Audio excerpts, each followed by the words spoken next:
В моем родном городе производят проклятые товары. Я экспортирую их по всему миру. Я получил новую работу в лучшем городе на свете и безумно счастлив, ведь больше не должен день за днем пропитываться запахом горящей плоти. Но я несу проклятие в мир и буду проклят в ответ. Я родился в городе, затерянном в густых лесах. Золотые столбы ограды вокруг него безмерно высоки и сверкают ярче солнца, а за забором самые сильные духом люди производят ценнейшие причудливые товары. Таттлтоу – самый красивый город в мире, но я никому не пожелал бы в нем оказаться. Члены городского комитета пристально следят за тем, чтобы все шло хорошо и гладко. Нам говорят, что забор поставлен только для того, чтобы защитить нас от внешних угроз, что если кто-нибудь даже пересечет границу, то им все равно не удастся выбраться из города. Нарушители будут пойманы и отправлены в крематорий. Внешний мир такой темный и холодный. Твое место здесь, среди друзей и семьи. Нет лучшей альтернативы, поверь.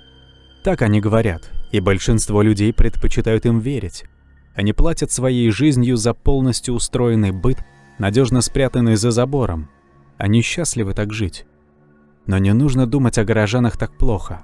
Забор стоит не только, чтобы защитить нас от темного и злого внешнего мира. Он заодно защищает весь этот мир от встречи с людьми из Таттлтоу и внезапной смерти, прячущейся за каждым углом, каждым кафе и каждом магазинчике. Все в нашем городе трудятся. Нет ни одного человека, взрослого и живого, без работы. У некоторых место лучше, чем у других, но тут все решает случай. Я много лет работал в крематории, и вы даже представить не сможете, что я видел. А потом в один счастливый день открылась одна вакансия. Для бывшего рабочего это ничем хорошим не закончилось. Он прожарился до хрустящей корочки в одной из печей. Но я не мог поверить своему везению. Я стал экспортером потрясающих чудес Таттлтоу. Выполняя свою последнюю работу в крематории, я услышал о нашем городе такое, чего предпочел бы никогда не знать. Здесь никто не произнесет и лишнего слова, но перед смертью люди становятся особенно откровенны. Комитет не одобряет тягу людей задавать вопросы, но если уж вы вынуждены выходить за ворота, кто сможет заставить вас держать уши и глаза закрытыми? Все, что они могут сделать, это убедиться, что вы держите эти крамольные знания при себе, и у них это чертовски хорошо выходит. Мальчик, ты мог бы последовать моему примеру, потому что то, что ты собираешься принести в большой мир, запятнает твою душу навеки. Это были последние слова предыдущего экспортера. Мистер Деллер был уже стариком, когда его отстранили. Он всегда чуть отличался от других горожан. Он потерял жену еще в молодости, у них был всего один ребенок – сын, а у того единственная дочь.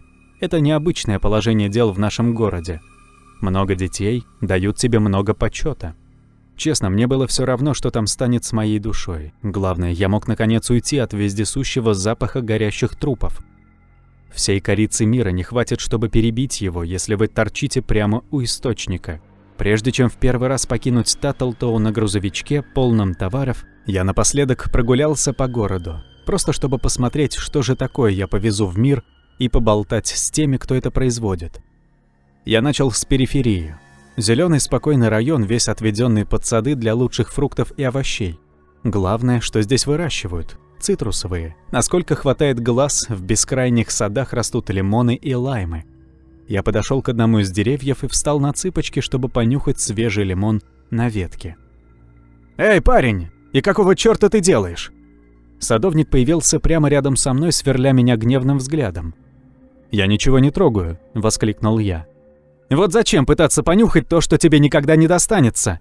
Поверь мне, парень, эти лимоны никуда не годятся. Тебе повезло, что ты их не пробовал, а лаймы еще хуже». «А почему они никуда не годятся? Выглядят потрясающе».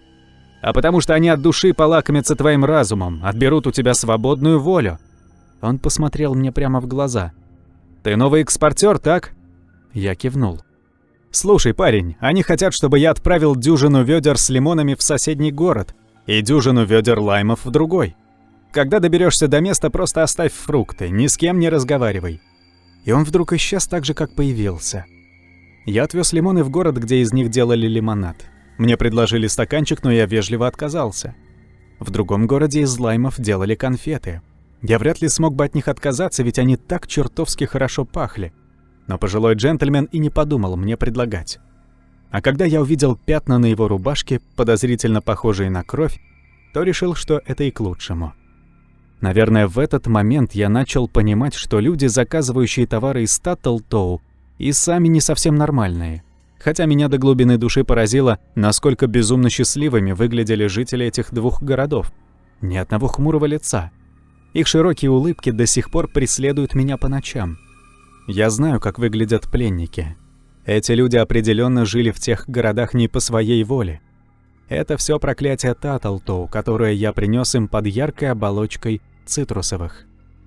В целом, мой первый день в качестве экспортера прошел хорошо.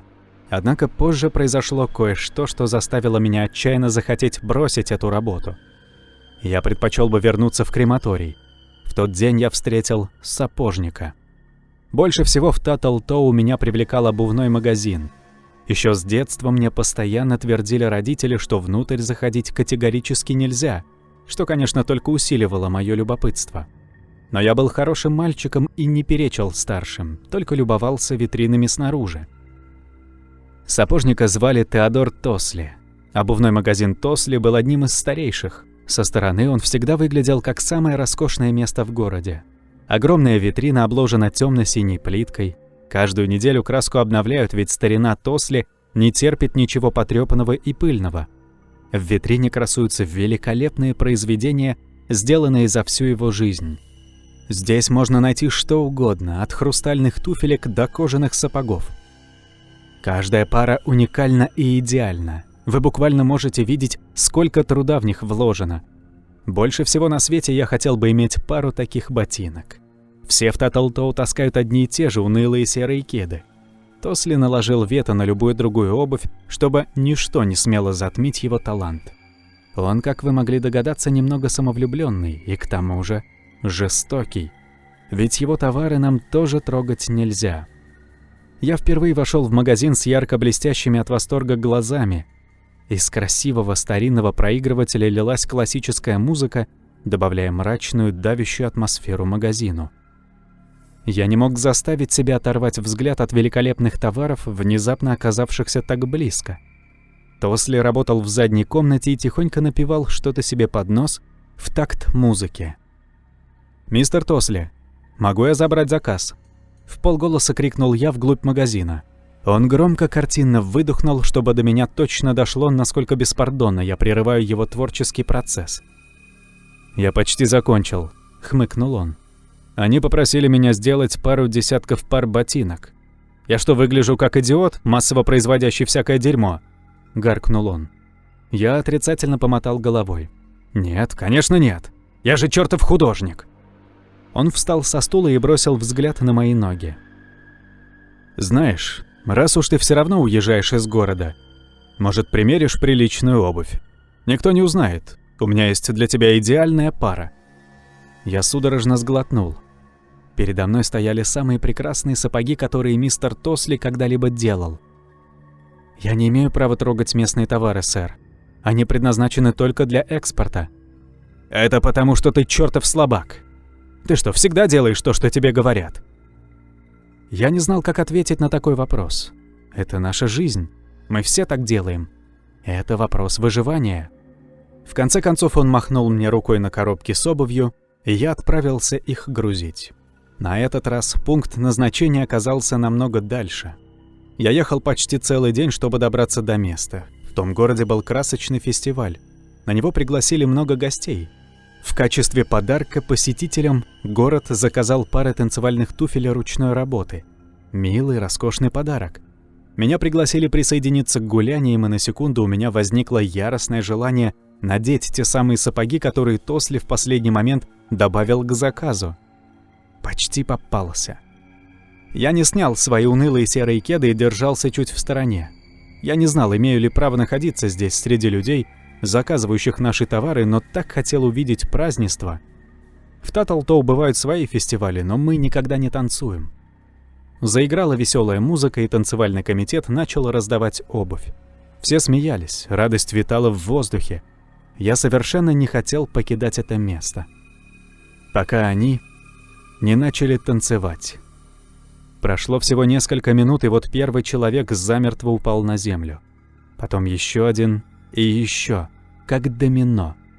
Некоторые еще бились в судорогах, но они быстро кончились. Мне не забыть пустого взгляда этих мертвых, широко распахнутых глаз. Я прыгнул в машину, не оглянувшись. Это не чудесные товары. Это проклятие. Я доставлял проклятие. Вы, наверное, удивитесь, почему же я вернулся в Таттлтоу даже после всего увиденного. Я же знал, что меня снова заставят экспортировать еще больше проклятых товаров, и что, возможно, кто-то еще, кроме Тосли, попытается меня обмануть. Но я знал еще кое-что. В Таттлтоу остались люди, к которым я должен был вернуться. Моя семья и друзья. Они нуждались во мне. Я никогда не смогу уйти. Я никогда не смогу бросить работу. Городской комитет ожидал меня у ворот. Видимо, они понимали, что я буду не в восторге от последствий этой доставки. «Мы всегда пытались объяснить вам, насколько ужасен внешний мир, не так ли?» — сказали мне. Аргумент. Конечно, были еще аргументы, например, что они убьют всю мою семью, стоит мне хоть раз ослушаться. Но мне предложили кое-что, что могло бы облегчить мне тяготы работы. Привилегию, предоставляемую только самым преданным работникам. Теперь, доставляя лимоны в соседний город, я мог сделать один крошечный глоточек их лимонада. Только один глоточек. Но, скажу честно, это помогает мне больше ценить свою работу. Все кажется немного легче и проще.